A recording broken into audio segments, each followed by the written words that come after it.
মিরন, এখন হাসপাতালে কি অবস্থা দেখছেন এবং সার্বিক পরিস্থিতি কি সেখানকার জানাবেন?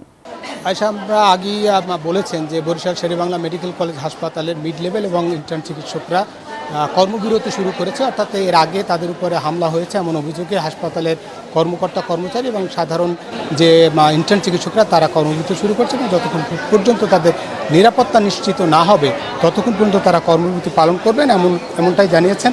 আমরা আছি মূলত যেখানে আউটডোর অর্থাৎ বহির্বিভাগ, যেখানে সাধারণ রোগীরা টিকিট কেটে চিকিৎসকদের ব্যবস্থাপত্র নেন, সেখানে আছি।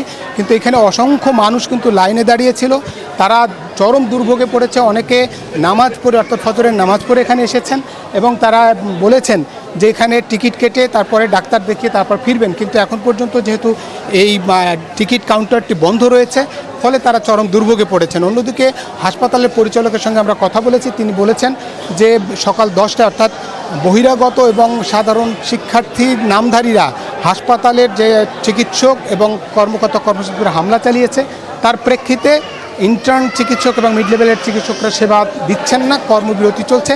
তবে 10টায় তাদের নিয়ে বৈঠক করে এই সমস্যার সমাধান করবেন এমনটা তিনি বলেছেন। তবে এই মুহূর্তে আমরা যে জায়গাটিতে আছি সেখানে কিন্তু অনেক মানুষ আমরা দেখছি যে এখানে লাইনে আছেন এবং তারা দাঁড়িয়ে আছেন।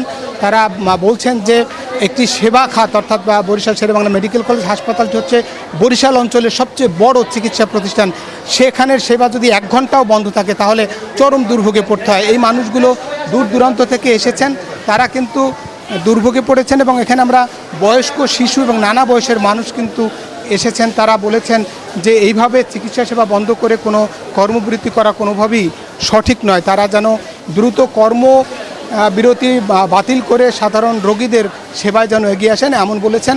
তবে এর আগে আমরা জানিয়ে রাখি যে ছাত্র জনতার নামে এখানে অনশন সহ 22 দিন ধরে যে কর্মসূচি চলেছিল, তারা শেরেবাংলার সংস্কার দাবি করেছিল, সেই দাবিতে অনশন করেছে, সেখানে তাদের হামলা হয়েছে। সেই জন্যই মূলত তারা আন্দোলনে আছে। তারা আজকে জেলা প্রশাসকের কার্যালয়ে ঘেরাও করবে এমন কর্মসূচিও রয়েছে।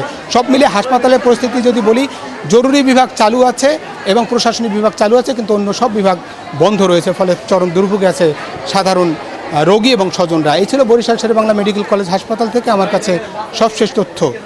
আয়শা। মিরন, আপনাকে ধন্যবাদ। বান্ডেল থাকলে প্রতি সেনমানিতে টাকা বাঁচবে।